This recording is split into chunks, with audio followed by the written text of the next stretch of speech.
Good morning, guys. I'm just making a quick video because I woke up this morning to discover some very sad news when I was reading the New York Times. Professor Brooke Alyson has passed away a few days ago at the age of 45. She was one of the first quadriplegic graduates from Harvard University and is around the same age as me, and she was paralysed at the age of 11 when she was walking home from school. When she was starting 7th grade, it was the first day of middle school, I think, in the American system. And I've read both of her books. The first one is a memoir written by herself and her mother, Jean Allison, who has been by her side steadfastly throughout everything. And she even accompanied her to Harvard University because she couldn't, Brooke was unable to get nursing coverage.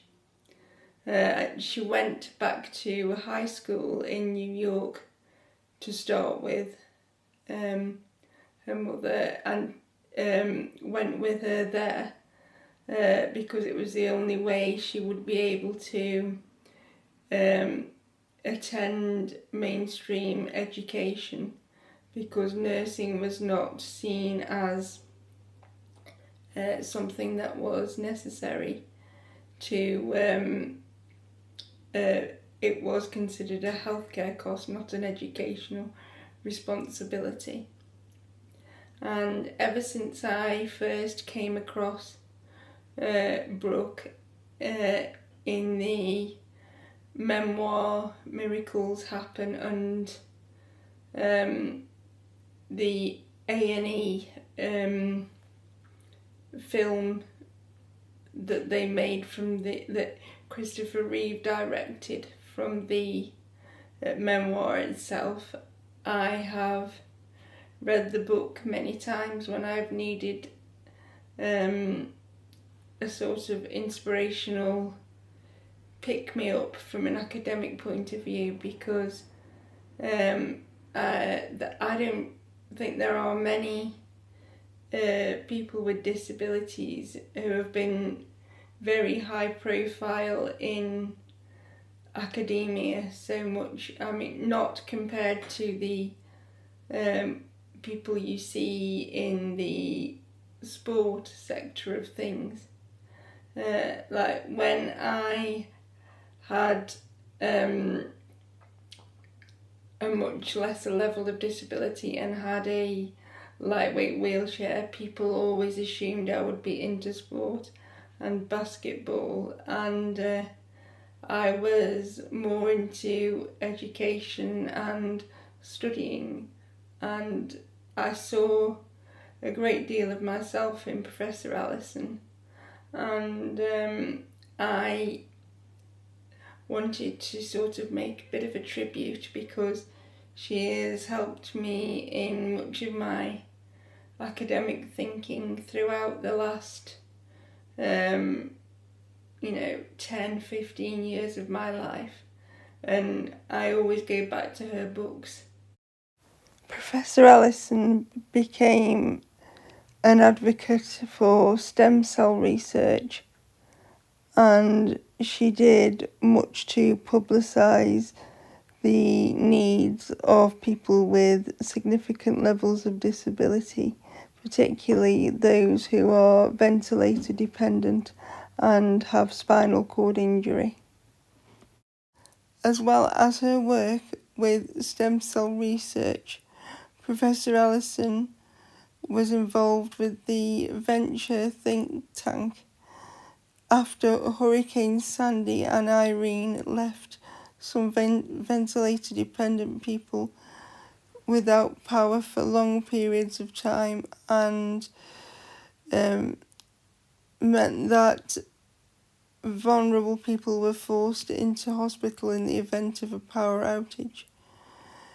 This project helped provide modified generators that would work better for long periods of time in the event of an emergency. Professor Alyson has left a legacy. She has helped teach people much about what is important in the world and worked to raise awareness of those of us who live with profound levels of disability and teach us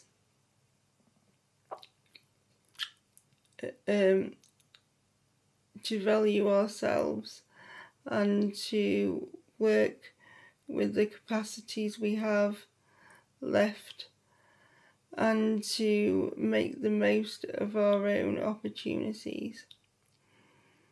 I feel profoundly sad to hear about her passing, and my thoughts and prayers are with her family and friends at this time, and I hope that they can take some solace in the fact that she has helped so many people think about disability differently, whether they are disabled themselves or